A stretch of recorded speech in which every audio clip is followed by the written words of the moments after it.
So revenge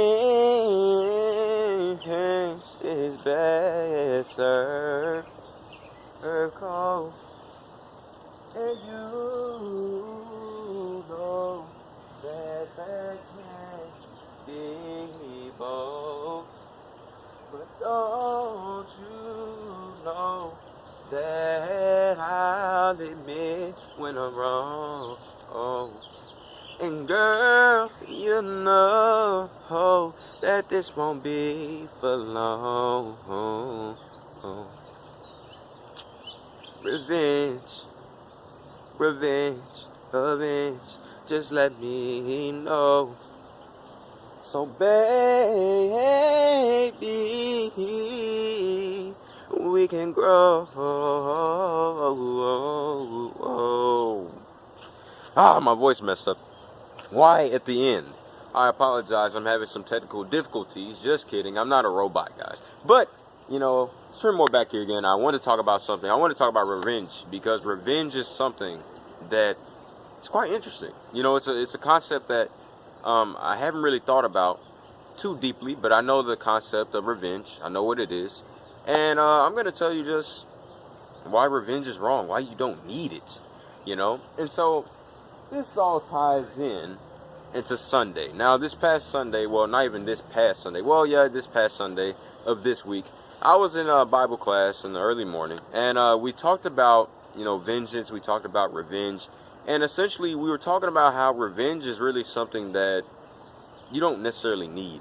And personally, how I contributed to the discussion, I think my voice is cracked again. But what I said was, revenge is not always the solution to things. And that's just the truth. You'll understand, and you'll really understand that concept and what I'm trying to say, because revenge is something that truly is not the solution to every single problem. I'll tell you that.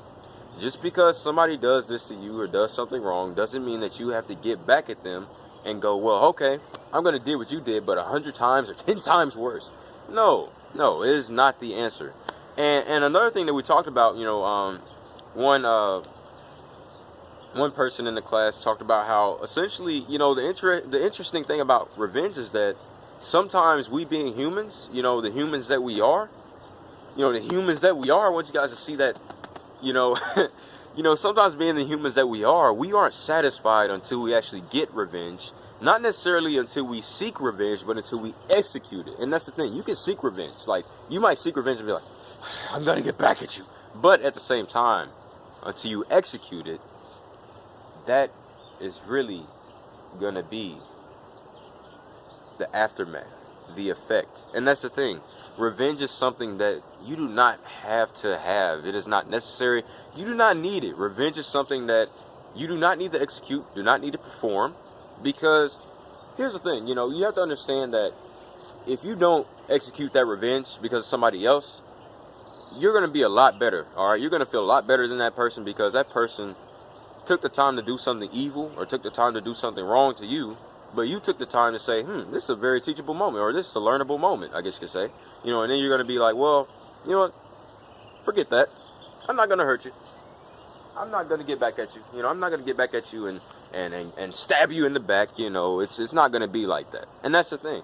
When you do that and when you make the decision not to, execute revenge and not to seek revenge, that is when, you are truly doing something good. Because when you actually take the time to execute revenge, that shows that you're just as evil as the other person. And that you don't care about another person's feelings.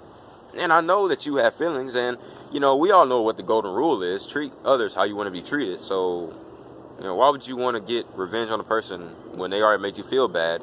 And obviously you wouldn't want another person to feel bad. So why would you make the person feel bad in return? You know what I'm saying? And so that's the thing. You have to understand that, revenge is something that, hey, like they say, it's a dish best served cold. Good old revenge. It's best served cold on a plate. But, the thing that you have to understand is that revenge is just something that, like I said, it's not necessary, not needed.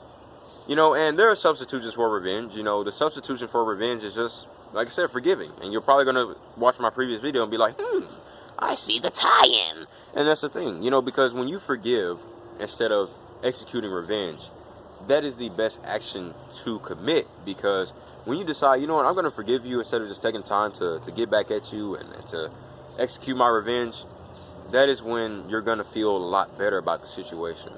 And not necessarily feel that, oh, I need to get back at this person. I need to get back at this person. Because, look, I'm telling you right now, until you forgive a person for doing something that you could get revenge for, you're just going to be more, more and more and more. You're going to be craving and desiring that revenge and wanting to get back at that person. That's unhealthy. Not only for your physical health, but for your mental health. Because, like I said, revenge can be satisfying. I'll tell you that. I don't really think that I've ever just had revenge, because there's a big difference between revenge and, you